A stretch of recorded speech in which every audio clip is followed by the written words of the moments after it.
السلام علیکم، کیسے ہیں آپ سب؟ تو جی وائس اوور سننے والے کو بتا دوں، میں نے ایپیسوڈ ریکارڈ کیا ہے، لیکن آپ کو آگے پیچھے تھوڑا ملے گا. میں نے ذرا جلدی ریکارڈ کیا تھا پیجز کی ڈیوریشن بڑھا کر، تو آپ نے پریشان نہیں ہونا. جو لوگ اردو نہیں جانتے، جو نہیں ان کے لیے وائس اوور کی ہے، تو ہم سے سوری، ایپیسوڈ لمبا تھا تو امینہ مجھے خانم اس طرح ریکارڈنگ پرویشہ کرنی پڑی. کے اللہ کمرے میں حافظ. داخل ہوئی تو پرویشہ روتے ہوئے امینہ خانم کی طرف بڑھی تھی.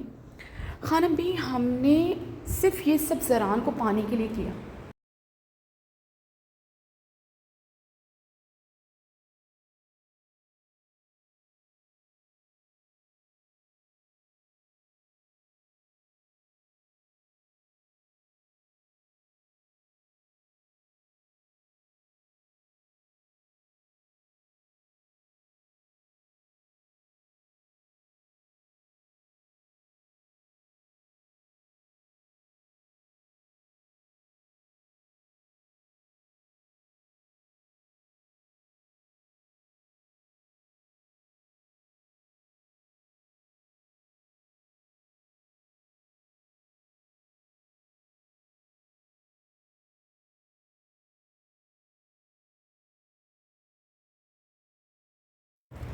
اس کی بات ابھی منہ میں ہی تھی کہ امینہ خانم کا امینہ خانم کا ہاتھ اس کا سوجا ہوا گال مزید سجا چکا. تم نے ہمارا اعتبار توڑا. آپ مجھ پر الزام نہیں لگا سکتا خانم بھی. آپ نے ہم کو جو سپنا دکھایا اس کو حقیقت میں ڈالنا کے واسطے ہم سب نے کیا. کیا کرتا ہم زران ہماری طرف دیکھتا بھی نہیں تھا. بچہ ہو جاتا ہم اس کو کھو دیتا. زران کو کھونا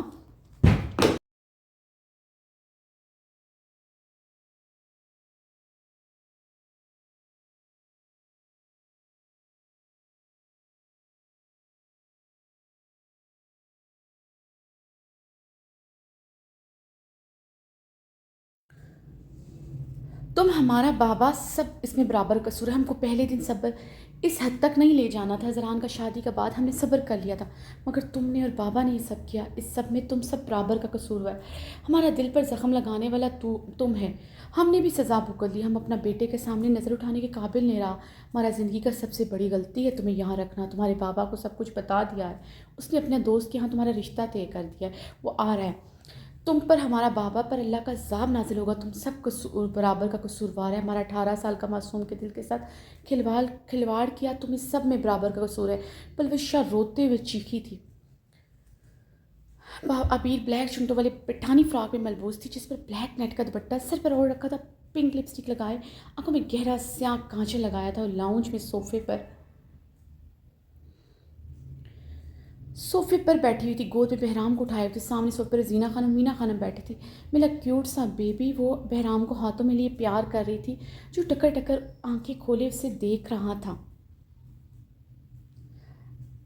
کبھی کبھی اس کے گال چومتی، کبھی اس کے چھوٹے چھوٹے ہاتھ چومتی. وہ اس کے سنہری بال، سلکی بال کھلے تھے، نیٹ کے دوپٹے میں تھی. اسفندیار خان جو سیڑھیاں اتر رہا تھا، عبیر کو دیکھتے اس کے گلے میں گلٹی سی ابھر کر معدوم ہوئی. وہ رات سے سویا نہیں تھا، بلکہ پچھلے 1 ہفتے سے سو نہیں پایا تھا. شاید پچھلے 7 ماہ سے وہ ایک پل سے چین سے نہیں سو پایا تھا. لیپ ٹاپ کی سکرین پر اس کے جوان سرخیز بدن کو دیکھ کے اس کے جذبوں میں آگ لگ جاتی تھی. اسفندیار خان یہ دوریاں ختم کرنا چاہتا، وہ بڑھانا چاہتا تھا. اس وقت براؤن شلوار قمیض میں ملبوس تھا. وہ اپنی آستین کہنیوں تک فولڈ کی اپنے بھاری قدموں سے اپنی بیوی کی طرف بڑھا. اس کے بدن کی گلاب سی خوشبو وہ محسوس کرنا چاہتا تھا. السلام علیکم مورے. اسفند نے عبیر پر گہری نگاہ ڈالتے ہوئے زینہ خانم سے سلام کیا. وعلیکم السلام میرا بچہ. زینہ خانم صوفے سے اسفند کو پیار دینے کے لیے اٹھی تھی. اسفند عبیر کی طرف بڑھ گیا. زینہ خانم غصے سے دوبارہ سے صوفے پر بیٹھی تھی. اسفند یار گہرا سانس لیتے اس کی طرف بڑھا. اس کی بے نیازی اس کے دل کو بری طرح گھائل کر رہی تھی. اسفند اپنی شال کندھوں پر چڑھتے تھے. عبیر کے قریب صوفے پر بیٹھا. اس کی پاس بیٹھنے سے پہلے تھوڑا سا کھسکی تھی. اسفند یار خان نے اپنا مضبوط ہاتھ اس کی پہلوں میں لپیٹا. اسفند یار خان کو اپنے قریب دیکھ کر اسے تھوڑا اور دور کھسکی. وہ اس کے پیٹ پر سختی سے ہاتھ جماتا اسے قریب کر گیا. عبیر کی رنگت سرخ گلاب ہوئی تھی. اس کا ہاتھ اس کے پیٹ سے لپٹا سب کو دکھائی دے رہا تھا. مینا خانم اپنی توجہ تسبیح پر کر چکی تھی، مگر زینہ خانم کی شعلہ اگلتی آنکھیں عبیر اور اسفند یار خان پر ٹکی تھی. عبیر نے اسفند یار خان کو گھورتے اس کا ہاتھ اپنے پیٹ سے ہٹانا چاہا. وہ اس کے پیٹ کو مٹھی میں بھرتا اسے مزید اپنے قریب کر گیا تھا. عبیر نے گہرے سانس لیتے خود پر قابو پایا.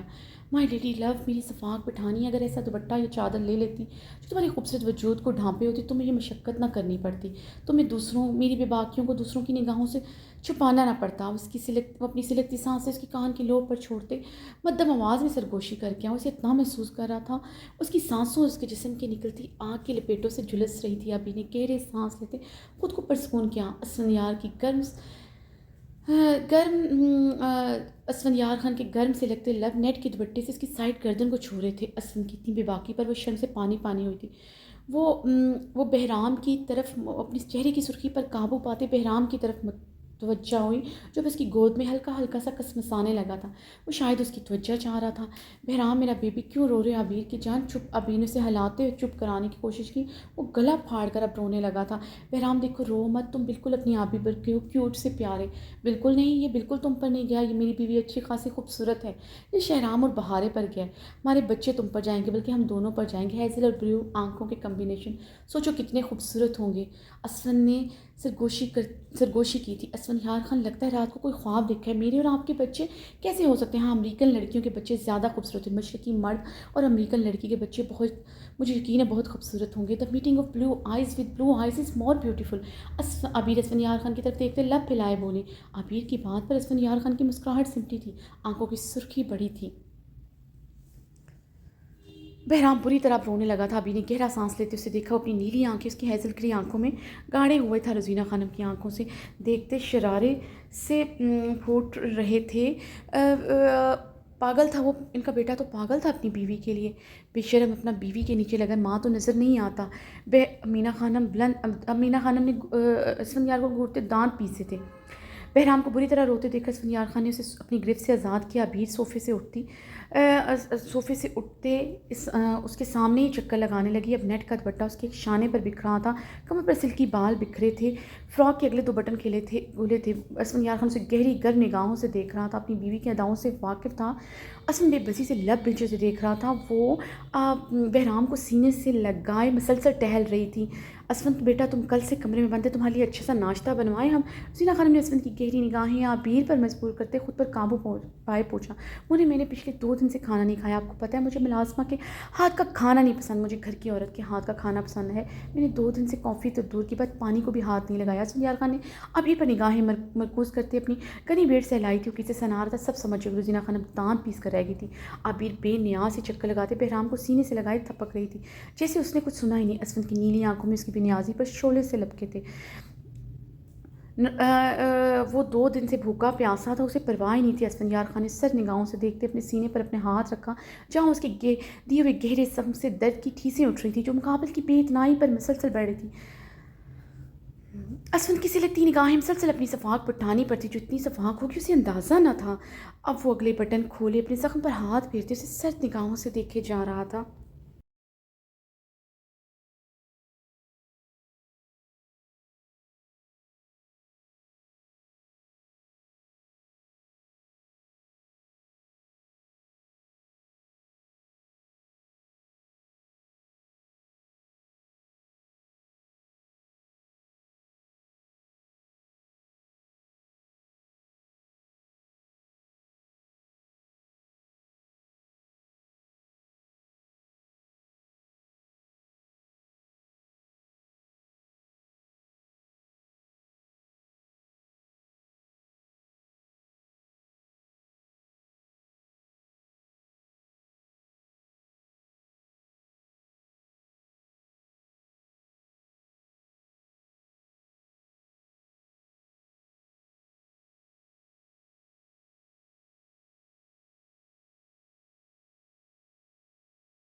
عبیر جاؤ اسفند کے لیے اچھا سا ناشتہ بنا لاؤ. امینہ خانم نے اسفند کو عبیر پر نگاہیں گاڑے دیکھ کر عبیر کو سرد لہجے میں حکم دیا. مورے اسفند یار خان نے اپنی آدھی عمر امریکہ میں گزاری ہے تو کیا اسفند یار خان نے اپنی آدھی عمر بھوکی گزار دی ہے؟ عبیر نے ٹہلتے ہوئے بہرام کو سینے میں بھیجتے تنزیہ مسکراتے اسفند کو ایک نظر دیکھا جس کی آنکھوں میں لپکتے شعلے بڑے تھے. عبیر اپنی نگاہیں پھیر کر رہ گئی تھی. بہرام اب گہری نیند سے ہو گیا تھا. عبیر نے اسے احتیاط سے لاؤنج کے صوف پر لٹایا اور بہرام کو صوف پر لٹانے کے لیے چکی تو اسفند کی رنگت اشتعال سے سرخ پڑی تھی. اس کے جھکنے پر اس کے اگلے کھلے بٹنوں سے اس کا گہرائیاں واضح ہوئی تھیں. اور سب عبیر بحث مت کرو، جاؤ اسفند کے لیے ناشتہ بلاؤ. امینہ خانم نے غصے سے اب کی بار حکم دیا. مورے مرد کو عادت ہوتی ہے اپنی بھوک کی تشہیر کرنے کی. مرد کبھی بھوکا نہیں رہتا. اپنی بھوک مٹانے کے لیے اس کے پاس کئی طریقے ہوتے ہیں. اسفند یار خان کو انگریزی کھانا کھانے کی عادت ہے، وہ بھی ایک انگریزی کے ہاتھوں کی. اب یہاں کا مشرقی کھانا اسے اپنے انتقام میں لی ہوئی عورت کے ہاتھ کا پسند نہیں آئے گا. اسفند یار خان کے منہ کا ذائقہ بدل گیا. اب اسفند یار خان بھول جائے اسے کبھی حویلے کا کھانا نصیب ہوگا. ابھی تنزیہ بولی وہ کیا کہنا چاہ رہی تھی وہ بخوبی سمجھا تھا. اسفند نے سرخ سر نظر عبیر پر گاڑی جو انٹرنیٹ کا بٹنا سر پر اوڑھ چکی تھی. امینہ خانم نے غصے سے عبیر کو گھورا. ان کا بس نہیں چل رہا تھا اپنی بیٹی کی چلتی زبان کاٹ دی. عبیر تمہارا زبان زیادہ چلنے لگا ہے، یہ تمہارا شوہر ہے، کاٹ کو لو نہیں تم اس کے ساتھ بدتمیزی کرو. زینہ خانم صوفے سے اٹھی تھی. اسفند بھی جلدی سے صوفے سے اٹھتا عبیر کی طرف بڑھا. وہ اور زینہ خانم سے بدتمیزی نہ کر ڈالے. اسفند اسے کلائی سے کھینچتے اپنے مقابل کر گیا.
اسفند نے سرد آنکھوں سے تنبیہ کرتے خاموش رہنے کو کہا. اگر مرد ایسے ہوتے ہیں تو مجھے اسفند یار خان جیسا مرد نہیں چاہیے جو اپنی بیوی سے بدلہ لینے کے لیے اس حد تک گرجے اس کے درمیان دوسری عورت کو لے آئے. عبیر اپنی آنکھیں اسفند یار خان کی آنکھوں میں گاڑتے بولی. دوسری پل اس نے اسفند کو دونوں ہاتھوں سے خود سے دور دھکیلا. اسفند عبیر کی ہیزل کرے آنکھوں میں ہلکی سی نمی دیکھ کر پریشان ہوا. اسفند یہ کیا تماشا تمہارا بیوی ہر دوسرا تیسرا دن سب کے سامنے یہاں تماشا لگاتا ہے اور تم بے شرموں کی طرح خاموش رہتا ہے. اس کی بےقراریاں اور عبیر کی اسفند کی بےقراریاں اور عبیر کی زبان درازی روزینہ خانم سے برداشت نہیں ہوتی. مورے کیا کروں چاہتی ہیں؟ ہاتھ اٹھاؤ اس پر. اٹھا لیں اسفند یار خان. سب کے سامنے بند کمرے میں اٹھایا. سب کے سامنے بھی اٹھائیں گے کوئی بڑی بات نہیں. آپ کے چھوڑ کے جانے کے بعد آپ کے مورے نے بہت بار اپنے لفظوں سے تھپڑوں سے میرے گال سرخ کیے ہیں مگر یاد رکھیے گا میں وہ عبیر خان نہیں ہوں جو یہ سب برداشت کروں گی. عبیر کا رائے تھی. وہ اپنی بیوی کے انداز و طوار دیکھ کے پریشان ہوا. سچ میں حویلی کی جیسی لڑکیوں جیسی نہ تھی. کیا کرے گا تم؟ ہاں بولو کیا کرے گا تم؟ یہی کرے گا نا جو تم اب کرے. اس طرح بند سفر کر ہمارا بیٹا کو تڑپائے گا. اس کا سامنے بال کھول کر اس کا سامنا جھک کر اپنا نمائش کرے گا. اسے تڑپائے گا. زینہ خان استہزائیہ مسکرائی. زینہ خان کی بات پر عبیر کی نظریں بے اختیار اسفند یار خان پر اٹھی جو وہ اسے چھوڑ چکا تھا. اب وہ اسے دیکھ رہا تھا. عبیر کی رنگت میں خون چھلک رہا تھا. وہ کان کی لوؤں سے لے کر گردن تک سرخ پڑی. اسفند اسے سرخ پڑتا دیکھ کر اپنی مسکراہٹ دبا گیا. گہرے سانس لیتے اس کے لبوں سے آواز ہی نہیں نکل رہی تھی. میں آپ کے بیٹے کے لیے تیار نہیں. عبیر نے مضبوط آواز میں کہتے اپنی مضبوط لہجے میں کہتے اپنی لڑکھڑاتی آواز پر قابو پایا. اسفند اس کی آنکھوں میں نمی اور بیک پر شرارتیں نکلتے دیکھ کر اپنی انگلیاں مزید سختی سے اپنے لبوں پر جما گیا. تم یہ سب کر کے ہمارا بیٹا کا دماغ بند کر سکتا ہے ہمارا نہیں. ہم جانتا ہے